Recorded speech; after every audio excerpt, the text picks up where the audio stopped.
Hello viewers, আসসালামু আলাইকুম। আমি আজকে আপনাদের মাইক্রোসফট ওয়ার্ড 2010 নিয়ে আলোচনা করছি। ভিউয়ার্স, আমরা প্রথমত স্টার্ট বাটনে যাব। স্টার্ট বাটনে গিয়ে আমি এখান থেকে খুঁজবো যে কোথায় মাইক্রোসফট ওয়ার্ড 2010 আছে। এই যে মাইক্রোসফট ওয়ার্ড অফিস ওয়ার্ড 2010-এ খুললাম। আমি ওপেন করে মাইক্রোসফট ওয়ার্ড 2010 আমি এটা ওপেন করার পরে ভিউয়ার্স আমরা দেখতে পাচ্ছি যে এরকম একটা পেজ আসছে। তো যে এখানে আমাদের যে এটা দেখতে পাচ্ছি এটা হচ্ছে যে আমাদের টাইটেল বার, আর আমরা এই যে অপশনগুলো দেখতে পাচ্ছি এগুলো হচ্ছে আমাদের মেনু বার। আর এই যে এটা মেনু বার, আমরা যে এখানে একটা রুলার দেখতে পাচ্ছি এটার নাম হচ্ছে রুলার, আমরা নাম হচ্ছে ভার্টিক্যাল বার। আমরা নিচে যে এই অপশনটা এটার নাম হচ্ছে কি হরিজন্টাল বার। তো ভিউয়ার্স, আমরা এখন এখানে একটা দেখতে পাচ্ছি যে নড়তেছে, এটার নাম হচ্ছে কার্সার, আর হচ্ছে ক্লোজ, দেন এটার নাম ম্যাক্সিমাইজ, এটার নাম মিনিমাইজ। আমি যদি এখানে ক্লোজ করে দিই তাহলে আমার মাইক্রোসফট ওয়ার্ডটা বন্ধ হয়ে যাবে। আমি যদি এখানে করি তাহলে এখানে মধ্যখানে চলে যাবে ম্যাক্সিমাইজ। দেন আমি যদি এখানে মিনিমাইজে ক্লিক করি এটা হাইড হয়ে যাবে। আস্তে আস্তে আমরা এক এক করে আলোচনা করব, তাহলে টাইপ করতে হয়। এবং আজকে আমরা ফাইলের কাজটা দেখব। তো এটা হচ্ছে ফাইল মেনু। এই যে এটা ফাইল মেনু, আমরা এই ফাইল মেনুতে ক্লিক করার সাথে সাথে দেখা যাচ্ছে যে এখানে একটা অপশন আসছে, এটা হচ্ছে সেভের কাজ। আমি যদি আমার মাইক্রোসফট ওয়ার্ডটা সেভ করতে চাই তখন আমি এই ফাইলে ক্লিক করে সেভে ক্লিক করব। দেন সেভে ক্লিক করার পরে আমার এখানে এরকম একটা অপশন আসবে। তো সেভ করার সময় আমাকে অবশ্যই দুইটা জিনিস মাথায় রাখতে হবে যে আমি কোথায় সেভ করতেছি, কী নামে সেভ করতেছি। আগে আমি আমার এই ফাইলটা সেভ করতেছি ডকুমেন্টসে। তো আমি যে নামে সেভ করতে চাই, যেমন আমি এখানে আমার নাম দিয়ে সেভ করে দিলাম, আপাতত এখানে আপনার নামে সেভ করে দিলাম। তো এটা হচ্ছে যে আমি যে নামে সেভ করছি আপনার নামে এই ফাইলটা সেভ হয়ে গেছে। জাস্ট ফাইলে সেভে ক্লিক করার কারণে। এখন আমি যদি এটা কেটেও দিই বা কম্পিউটার বন্ধ করে দিই তাহলে আমার এই মাইক্রোসফট যে ডকুমেন্টটা এটা সহজে যাবে না, এটা থেকে যাবে আমার কম্পিউটারে। কিন্তু আমাকে মাথায় রাখতে হবে আমি কোথায় সেভ করছি, কী নামে সেভ করছি। দেন এরপরে আসি আমরা সেভ অ্যাসটা কি, আমরা যদি একটা ফাইলকে লিখছি বা একটা ফাইলকে সেভ করি যা শুধু একবারই সেভ হবে। তো আমরা যদি এই ফাইলটাকে যদি আমরা অন্যজনের নামে সেভ করতে চাই তখন আমাদের কোথায় ক্লিক করতে হবে, তখন আমাদের চলে যেতে ফাইলে click, save as click. Save অ্যাসের কাজ কি, একই ফাইল আরেকজনের নামে সেভ করা। আমি চাইলে এই ফাইলটা আমি আরেকজনের নামে সেভ করতে পারি। যখন আমি এটা হাবিবের নামেও সেভ করতে পারবো।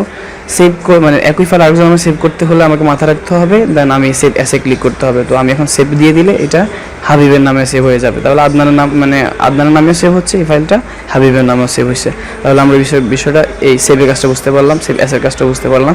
তো ভিউয়ার্স, দেন আমরা আসি এরপর হচ্ছে ওপেন হচ্ছে যে আমি একটা ফাইল যে সেভ করছি ওই ফাইলটা যদি আমি খুঁজতে চাই, দেন আমি ওপেনে ক্লিক করবো। ওপেনে ক্লিক করে আমি কোন নামে সেভ করছি ওই নামটাকে মাথায় রাখতে হবে। যেমন আমি হাবিব, এই যে আমি হাবিব নামে এটা সেভ করছি, আমি হাবিব নামে খুঁজে বের করবো যে আমার ফাইলটা হাবিব নামে কোথায় আছে। আমি এইচ লেখার সাথে সাথে এখানে এই হাবিব নামে চলে আসছে, দেন আমি ওপেন করে দেখতে পারবো যে হাবিব নামে এটা এইগুলো লেখা আছে হাবিব নামে ফাইলে।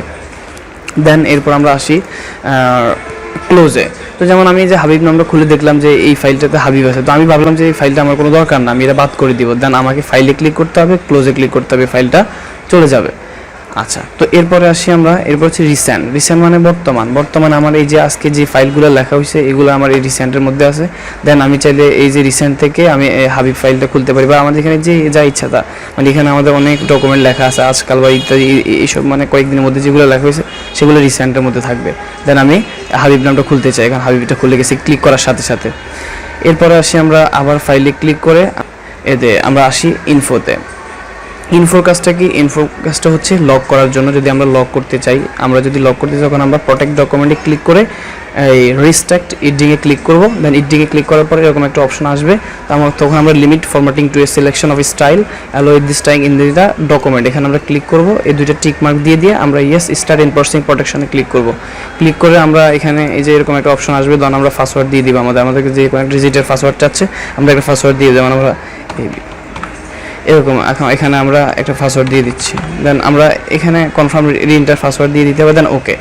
এখন আমরা যদি চাই আমাদের কিবোর্ডে লেখা থাকা সত্ত্বেও আমরা লিখতে পারবো না। কেন লিখতে পারবো না? এটা আমাদের লক হয়ে গেছে, এই ডকুমেন্টটা আমাদের কী হয়ে গেছে, লক হয়ে গেছে। এখানে আমাদের কিবোর্ড থাকা সত্ত্বেও আমরা লিখতে পারবো না।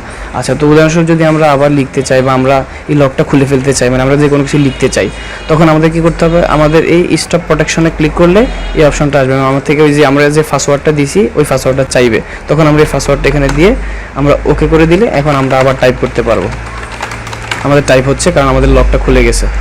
আচ্ছা, দেন এরপর আমরা আসি নিউতে আমি যে ফাইলটা লিখছি এটা একটা ব্যবহৃত ডকুমেন্ট, যে আমি এখানে একটা ডকুমেন্ট দেখতে পাচ্ছি, এটা একটা ইউজার ডকুমেন্ট, মানে এটাতে লেখা হয়েছে। আমি যদি আরেকটা নতুন ডকুমেন্ট খুলতে চাই তখন আমাকে ফাইলে ক্লিক করতে হবে, দেন নিউতে ক্লিক করতে হবে। নিউতে ক্লিক করার পরে দেন আমি এখানে ক্রিয়েটে ক্লিক করার সাথে সাথে এই ডকুমেন্টটা আমার সেভ হয়ে যাবে। এখন নতুন একটা ডকুমেন্ট খুলে যাবে, আমি ক্রিয়েটে ক্লিক করার সাথে সাথে এখন নতুন একটা ডকুমেন্ট খুলে গেছে। এখন আমি চাইলে টাইপ করতে পারবো, নতুন একটা ডকুমেন্টের মধ্যে আমি চাইলে টাইপ করতে পারবো। এখন টাইপ করতে পারতেছি। তো দেন এরপর ভিউয়ার্স আমি আসি, দেন এরপর হচ্ছে যে আমাদের প্রিন্টের কাজটা কি? প্রিন্টের কাজটা হচ্ছে যে আমি এই লেখাগুলো লিখছি ইত্যাদি, আমি বিভিন্ন ধরনের লেখা লিখে আমি এগুলো প্রিন্ট করে বের করতে চাই। তখন আমি যদি এগুলো প্রিন্ট করে বের করতে চাই তখন আমাকে মাথায় রাখতে হবে আমাকে ফাইলে ক্লিক করতে হবে, ফাইলে ক্লিক করে আমাকে প্রিন্টে ক্লিক করতে হবে। প্রিন্টে ক্লিক করে আমার যদি এখানে এই সব সেট আপ ঠিক থাকে, যেমন আমি কোন পেপারে প্রিন্ট করতে চাই, এগুলো সবগুলো ঠিক থাকলে দেন এরপর আমি এখানে লেটার আছে আমি A4 করে দিলাম। এরপর আমার প্রিন্টার থাকলে দেন আমি শুধু জাস্ট প্রিন্টারে ক্লিক করবো, প্রিন্টারে ক্লিক করে আমি ওকে দেওয়ার সাথে সাথে আমার এটা প্রিন্ট হয়ে যাবে। দেন এরপর আসি সেভ অ্যান্ড সেন্ডের কাজটা কি? সেভ অ্যান্ড সেন্ডটা হচ্ছে আমি আমার এই ফাইলগুলো চাইলে আমি পাঠাইতে পারবো, মানে আমি ইমেলের মাধ্যমে পাঠাতে পারবো। এখানে অ্যাটাক ফাইল করে দিয়ে আমি এই ইয়েটাকে পাঠাতে পারবো। এরপর আসি আমরা হেল্পস, তো আমরা বুঝাইলাম। আর এখানে অপশন হচ্ছে যে আমার এখানে সবগুলো, এখানে ক্লিক করলে আমার বিভিন্ন ধরনের অপশন আসবে। আমি এখান থেকে এই বিভিন্ন ধরনের আমার মানে ফাইল যদি না থাকে আমি এখান থেকে আনতে পারবো। তো তাহলে আমরা সামনের দিকে অপশনের কাজটা একটু বুঝবো। আপাতত অপশনের কাজ এখান পর্যন্ত থাক। দেন এরপর আসি আমরা এক্সিটটা কি? মাইক্রোসফট বন্ধ করার জন্য। যদি আমি মাইক্রোসফটটা বন্ধ করতে চাই দেন আমাকে এক্সিটে ক্লিক করলে, আমি যদি do you want to save, আমি সেভ করতে চাই না, দেন আমি যদি ডোন্ট সেভ দিয়ে দিই তখন আমার এই মাইক্রোসফটটা কী হয়ে যাবে? বন্ধ হয়ে যাবে। তো ভিউয়ার্স আজকে আপাতত আমরা এইটুকু বুঝতে পারলাম যে মাইক্রোসফট ওয়ার্ডের ফাইলের কাজটা কীভাবে করতে হয়। Thanks for watching this video.